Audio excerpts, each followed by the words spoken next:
Pembelajaran berdiferensiasi adalah pembelajaran yang berpusat pada peserta didik.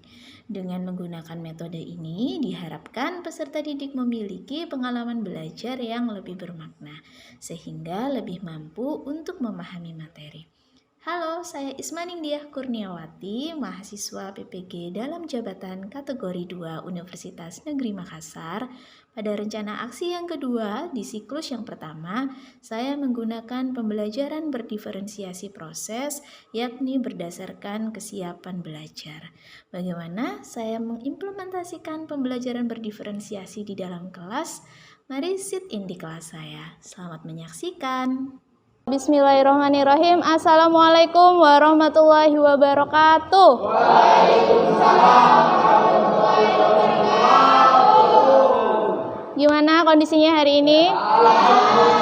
Alhamdulillah sehat ya. Mendung-mendung tapi suasana hati tidak mendung? Ya, oh, malah gremes ya. Aduh ya. Oke, sebelum kita mulai pembelajaran hari ini, silakan Hardianto dipimpin berdoa dulu.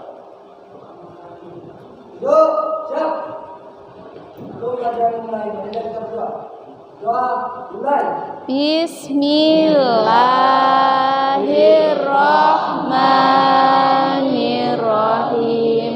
Raditu billahi robba wa bil islami dina wa bi muhammadin nabiyya wa rasulah.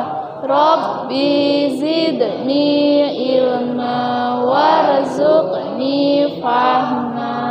Rabbi sahli sadri wa yassirli amri wahlul uqdatam min lisani yafqahu qawli. Amin. Oke, Bu Isma absen ya. Makin lama makin sedikit ya anak-anaknya ya. Banyak yang sakit ya. Musim hujan. Oke, Ahmad Firdaus Alfarisi, Rizky Ferdianto, Ahmad Zaini, Ahmad Zuhri, Siti Maufira, Taufik, Zainatus Rizkia, Zainullah. Ya. Anak-anak, kemarin di hari Kamis kita sudah mempelajari apa saja? Persiapan wadah, ya.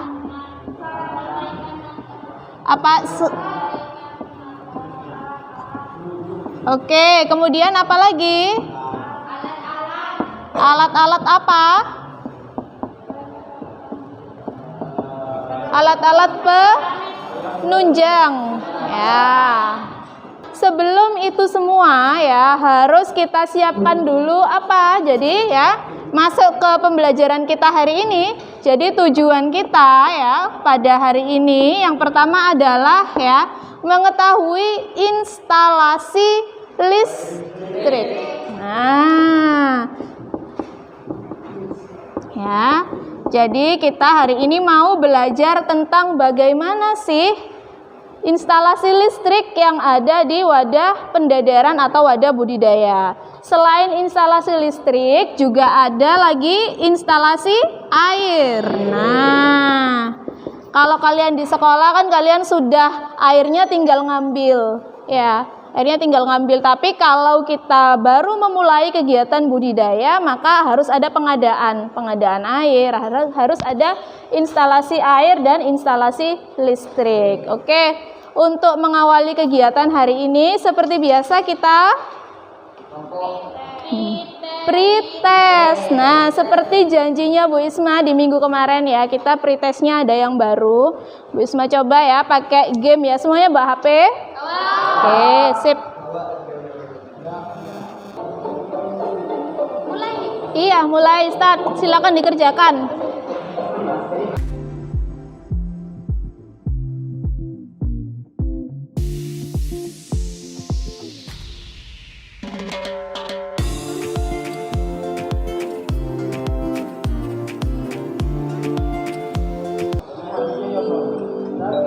Oke, senggol dong Yono. Ya, senggol dong sama Zainatus Rizkia ya. Oke anak-anak, untuk mengantar pembelajaran, halo sudah boleh, HP-nya boleh disimpan dulu, data mentahnya nggak usah ditunjukkan ya. Jadi langsung kepada grafik. Jadi di kelas ini ya ada 3 kelompok yang terbentuk dari hasil post test itu tadi. Kelompok yang A artinya yang sudah paham secara utuh, diindikasikan dengan hasil post testnya nilainya bagus atau lebih dari KKM.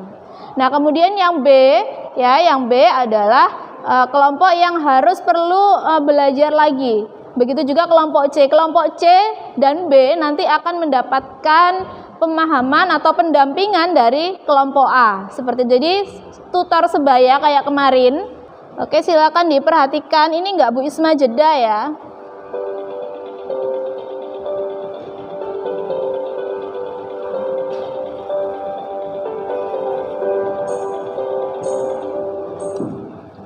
Kecepatan. Oke ya.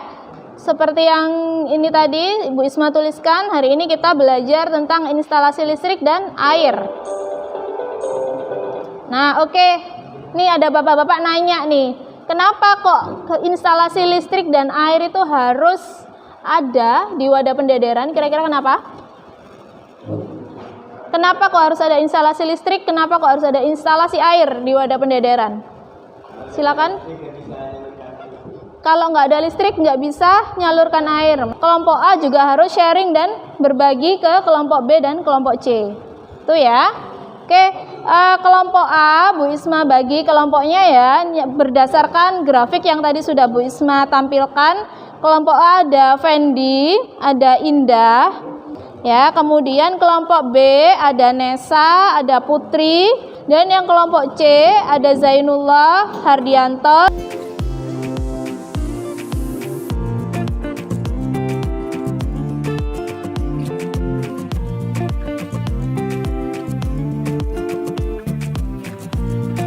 Jadi kalian tugasnya adalah mencari informasi mengenai instalasi listrik dan air. Instalasi listrik itu apa? Manfaatnya apa? Kegunaannya untuk apa? Ya. Aerasi, air, belum aerasi. Aerasi minggu depan.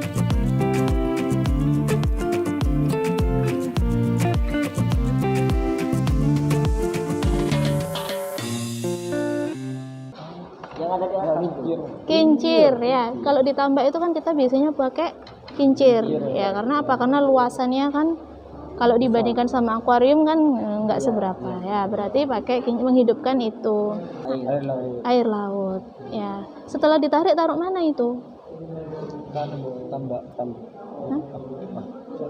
Hatcher.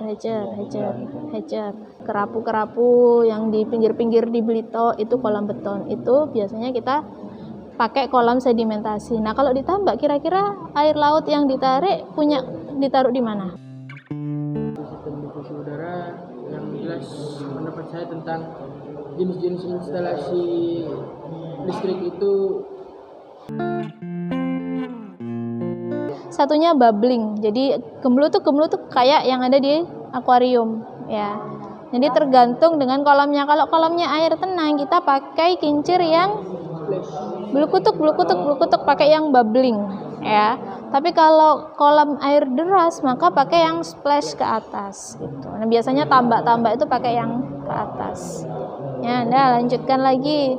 Ya, 5 menit lagi ya, 5 menit lagi. Yang kelompok A terutama kelompok tutor sebaya, yuk disiapkan, nggak usah terlalu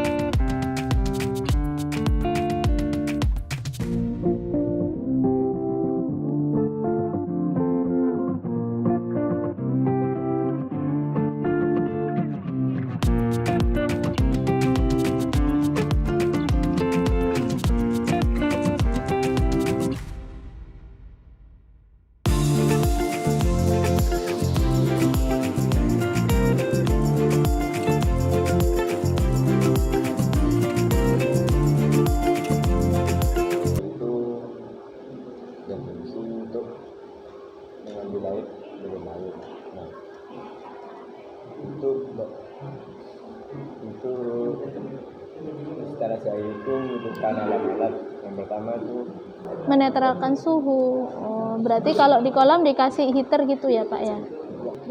Bagi ikannya. Itu dan instalasi air dan aerator. Nah, sudah tahu aerator gimana? sudah Jadi aerator itu merupakan peralatan mekanis yang meningkatkan pemasukan. Tentang instalasi air. Oke. Terus setelah itu taruh pipa, kemudian Terus menggunakan pompa air laut. pompa air laut, sedot. Oke. Terus dari dasar laut sampai ke tambak. Taruh di bak. Taruh di bak. Bak apa namanya? sedimentasi Bak untuk apa bak sedimentasi tadi? untuk tampung air, untuk menampung air, Menampung air, mengendapkan. Jadi ada kita game turnamen manual ya. Game turnamen manual. Kami dari kelompok C akan mempresentasikan hasil kerja kelompok kami. Oke, silakan. Sarana instalasi air yaitu telah air juga punya fungsi untuk Nggak apa-apa, ayo. Ya, oke, fair. fungsi generator instalasi pada listrik tambak itu apa? Kolam retensi untuk menyimpan dan menampung air. Oke, kita lihat jawabannya ya. Bener apa salah ya? Ini kelompok berapa? Kelompok C ya. Oke, pertanyaan pertama benar. Bener apa salah aerator untuk meningkatkan oksigen? Ayo, gimana? Oke, saya validasi dulu. Meningkatkan. Ya, survei membuktikan. Jeng. Oke. Ya, next. Nah, belum dipasang itu. saat esnya masih penuh sama udah habis, lebih susah yang mana? Sudah habis. Pasang surut itu kan kondisi di mana air banyak dan itu namanya pasang ya. Saat air surut berarti kan airnya sedikit. Ya, karena tadi hanya setengah jawabnya ya. Sedimen ini pasti turun dengan sendirinya. Tapi untuk mempercepat biasanya kita gunakan untuk membantu mempercepat.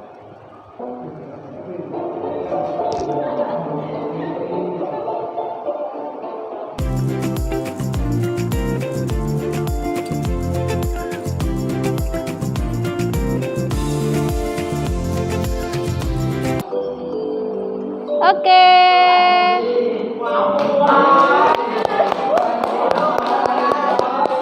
Minggu depan kita akan melaksanakan pembelajaran berdiferensiasi dengan cara yang lain. Jadi kita tunggu tanggal mainnya. Minggu depan kita belajar tentang instalasi aerasi. Silakan dipelajari ya supaya besok tidak kosong sekali. Ada yang sudah dipahami sedikit. Oke, apa yang kita dapatkan hari ini anak-anak? Kesimpulannya apa? Hari ini ayo lihat Bu Isma dulu.